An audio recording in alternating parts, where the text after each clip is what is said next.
Сәлеметсіздер ме, қымбатты достар? Бүгін бізде 69-шы сабақ. Сабақтың тақырыбы не істегелі жатыр 2. Что он собирается делать 2.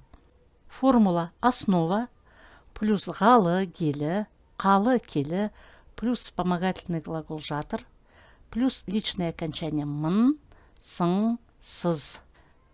Как видно из названия темы, данная конструкция, как и предыдущая, выражает действия, которые произойдут в ближайшее будущее, и отвечает на вопрос, что собирается делать. Барғалы жатыр собирается идти, әкелгелі жатыр собирается принести, ашқалы жатыр собирается открыть, көшкелі жатыр собирается переехать. Жүктелуі спряжение. Мен тамақ пісіргелі жатырмын, я собираюсь готовить еду. Сен тамақ пісіргелі жатырсың, ты собираешься готовить еду. Сіз тамақ пісіргелі жатырсыз, вы собираетесь готовить еду. Ол тамақ пісіргелі жатыр, он собирается готовить еду. Көпше түрінің жүктелуі спряжение множественного числа. Біз кездескелі жатырмыз, мы собираемся встретиться.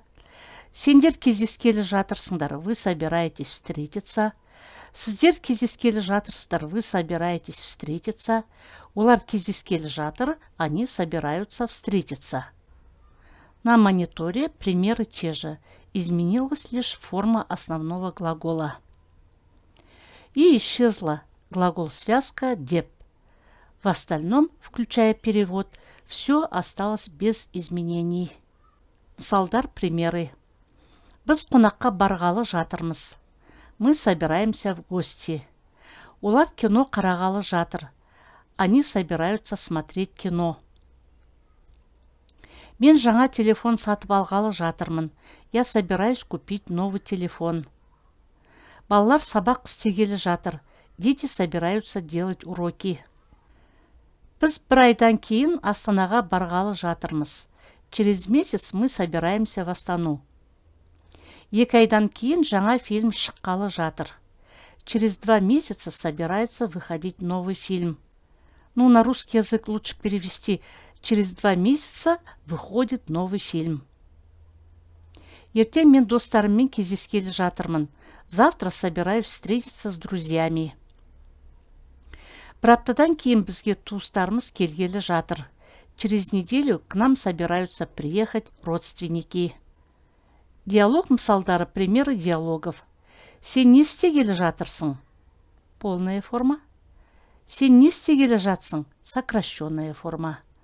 Жұмысқа кеткелі жатырмын. Что ты собираешься делать? На работу собираюсь. А если дословно перевод, то получится: на работу собираюсь уходить. Сіз не істегелі жатырсыз? Или сіз не істегелі жатсыз? Үй тазалағалы жатырмын. Онда көмектесейін? Жоқ, рахмет, өзім істеймін ғой. Что вы собираетесь делать? Собираюсь заняться уборкой. Тогда давайте я вам помогу. Нет, спасибо, сама сделаю. Түркістанға қашан кеткелі жатырсыңдар? Или Түркістанға қашан кеткелі жатсыңдар? 2 күннен кейін.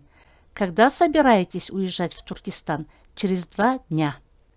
Дорогие друзья, если вам понравился урок, ставьте лайк, подпишитесь и оставляйте комментарии. Заранее благодарю вас.